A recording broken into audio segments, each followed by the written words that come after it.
Now you might be noticing I don't feel about that war the way we were told we were supposed to feel about that war, the way we were ordered and instructed by the United States government to feel about that war. See, my mind doesn't work that way. I got this real moron thing I do, it's called thinking. And I'm not a really good American because I like to form my own opinions. I don't just roll over when I'm told to. Sad to say, most Americans just roll over on command. Not me. Not me. I have certain rules I live by. My first rule, I don't believe anything the government tells me. Nothing. Zero.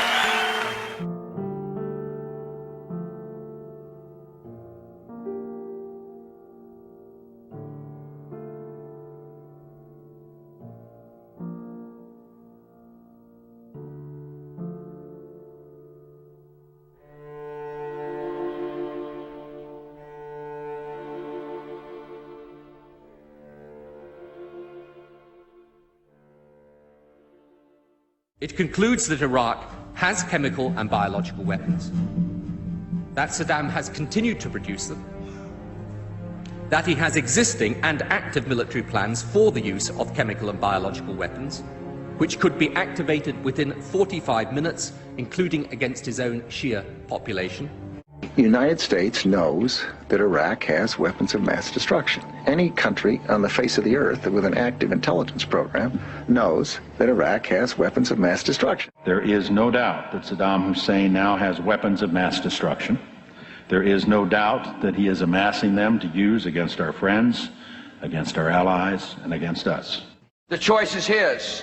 And if he does not disarm, the United States of America will lead a coalition and disarm him in the name of peace.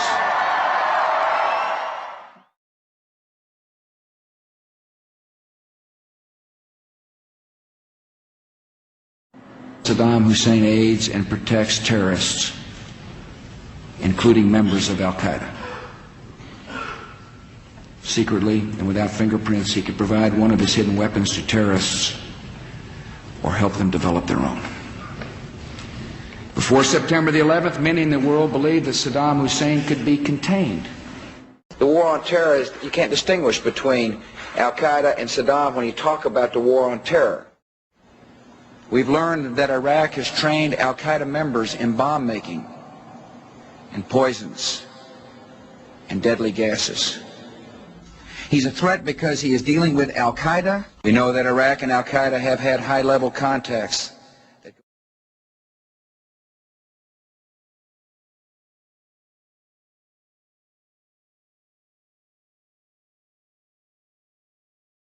He has not developed any significant capability with respect to weapons of mass destruction. He is unable to project conventional power against his neighbors.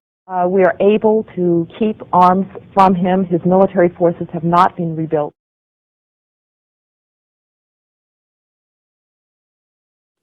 It appears that there were not weapons of mass destruction there. You said you knew where they were. I did not. We know where they are. They're in the area around Tikrit and Baghdad and east, west, south, and north somewhat. You said you knew where they were, near Tikrit, near Baghdad, and north, east, south, and west of there. Those are your words. My words were... We know where they are. They're in the area around Tikrit and Baghdad and east, west, south, and north somewhat. Senator's got his facts wrong. I have not suggested there's a connection between Iraq and 9/11.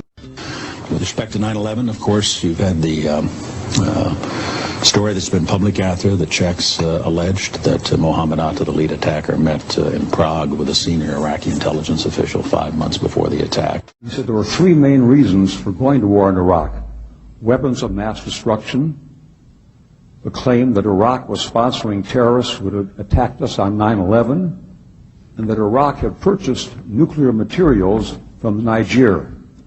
All three of those turned out to be false. First, just if I might correct a misperception, I don't think we ever said, at least I know I didn't say, that there was a direct connection between September the 11th and Saddam Hussein. Saddam Hussein aids and protects terrorists, including members of Al-Qaeda. You have said in the past that it was, quote, pretty well confirmed. No, I never said that. Okay. I never think said that is... No, it's absolutely not. What I said was, it's been pretty well confirmed that he did go to Prague and he did meet with a senior official of the Iraqi intelligence service. Well, let me just ask you this. If they did not have these weapons of mass destruction, though, granted all of that is true, why then did they pose an immediate threat to us, to this country? You and a few other critics are the only people I've heard use the phrase immediate threat. That he has existing and active military plans for the use of chemical and biological weapons, which could be activated within 45 minutes. Active chemical munitions bunkers, mobile production facilities. The United States knows that Iraq has weapons of mass destruction. The reason I keep insisting that there was a relationship between Iraq and Saddam and Al-Qaeda, because there was a relationship between Iraq and Al-Qaeda. What did Iraq have to do with what? The attack on the World Trade Center. Nothing. You know, what has been happening as we debate the number of troops, as we debate whether to withdraw, is also this continual debate over the intelligence leading up to the war. And I know you've said you believe that it's wrong to question the motives or the honesty of administration officials, but I have a different question for you. If you had known that no weapons of mass destruction would be found, would you have advocated invasion? I didn't advocate invasion. You didn't? No, I wasn't asked. If you read all the books and the things... You weren't, but why weren't you asked? That's very puzzling. Well, I'm sure the president understood what my views were, but as a technical matter, did he ever look and say, what should we do? Should we go do this or not do that? This is something that the president thought through very carefully. Are you trying to distance yourself from the war with that? Of course not. I agreed completely with the decision to go to war. And I've said that 100 times. And don't even suggest that. I'm just asking. Yeah, well, you know better. Look, the interesting thing to me about the pre-war intelligence is clearly it was wrong. Every statement I make today is backed up by sources, solid sources. These are not assertions. But would you have been for an invasion if we had known that? The answer is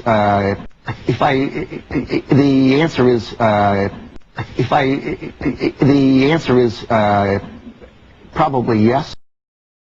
When it comes to who else knew the American public was being lied to about Iraq, one Democratic senator now says you can add the entire Intelligence Committee to the list. Dick Durbin of Illinois making the amazing claim on the floor of the Senate that while he and perhaps the 16 other members of that Intelligence Committee knew the administration was misleading the American public, he, perhaps they, kept quiet about it because due to his position on the committee, he had been sworn to secrecy. A few hundred feet away from here, in a closed room, carefully guarded, the Intelligence Committee was meeting on a daily basis for top secret briefings about the information we were receiving, and the information we had in the Intelligence Committee was not the same information being given to the American people. I couldn't believe it. Members of this administration were in active, heated debate over whether aluminum tubes really meant that the Iraqis were developing nuclear weapons. Some within the administration saying, of course not. It's not the same kind of aluminum tube. At the same time that members of the administration were telling the American people to be fearful of mushroom-shaped clouds. I was angry about it. Frankly, I couldn't do much about it. Because you see, in the Intelligence Committee, we're sworn to secrecy.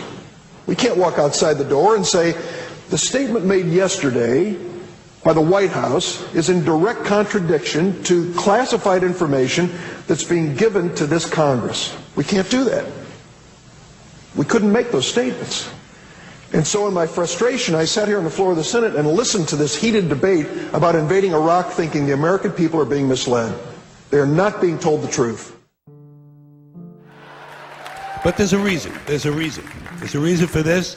There's a reason education sucks, and it's the same reason that it will never, ever, ever be fixed. It's never going to get any better. Don't look for it. Be happy with what you got. Because the owners of this country don't want that. I'm talking about the real owners now. The real owners, the big wealthy business interests that control things and make all the important decisions. Forget the politicians. The politicians are put there to give you the idea that you have freedom of choice. You don't. You have no choice. You have owners. They own you. They own everything. They own all the important land. They own and control the corporations. They've long since bought and paid for the Senate, the Congress, the state houses, the city halls. They got the judges in their back pockets. And they own all the big media companies, so they control just about all of the news and information you get to hear. They got you by the balls. They spend billions of dollars every year lobbying to get what they want. Well, we know what they want. They want more for themselves and less for everybody else. But I'll tell you what they don't want. They don't want a population of citizens capable of critical thinking. They don't want well-informed, well-educated people capable of critical thinking. They're not interested in that. That doesn't help them. That's against their interest. That's right. They don't want people who are smart enough to sit around the kitchen table and figure out how badly they're getting fucked by a system that threw them overboard 30 fucking years ago. They don't want that. You know what they want? They want obedient workers. Obedient workers. People who are just smart enough to run the machines and do the paperwork, and just dumb enough to passively accept all these increasingly shittier jobs with the lower pay, the longer hours, the reduced benefits, the end of overtime, and the vanishing pension that disappears the minute you go to collect it. And now they're coming for your Social Security money. They want your fucking retirement money. They want it back so they can give it to their criminal friends on Wall Street. And you know something? They'll get it. They'll get it all from you sooner or later, because they own this fucking place. It's a big club, and you ain't in it. You and I are not in the big club. By the way, it's the same big club they use to beat you over the head with all day long, where they tell you what to believe. All day long, beating you over the head in their media, telling you what to believe, what to think, and what to buy. The table is tilted, folks. The game is rigged, and nobody seems to notice. Nobody seems to care. Good, honest, hard-working people, white collar, blue collar, doesn't matter what color shirt you have on. Good, honest, hard-working people continue, these are people of modest means, continue to elect these rich cocksuckers who don't give a fuck about them. They don't give a fuck about you. They don't give a fuck about you. They don't care about you at all, at all, at all. Yeah. You know? And nobody seems to notice, nobody seems to care. That's what the owners count on, the fact that Americans will probably remain willfully ignorant of the big red, white, and blue dick that's being jammed up their assholes every day. Because the owners of this country know the truth. It's called the American dream, because you have to be asleep to believe it.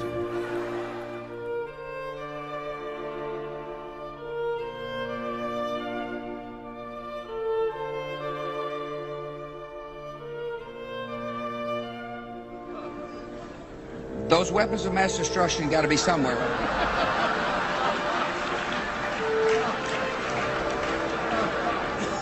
Those weapons of mass destruction got to be somewhere. I'm not down, dude. I tell you what. Shit! Oh, my ear! We need to get the fuck out of here! Nope, no weapons over there.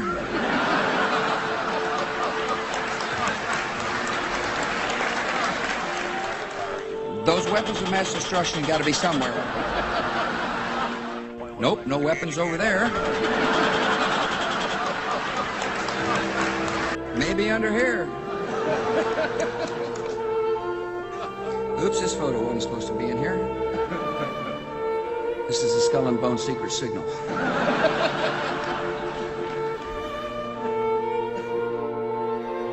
This is a Skull and Bone secret signal. This is a Skull and Bone secret signal. This is a Skull and Bone secret signal.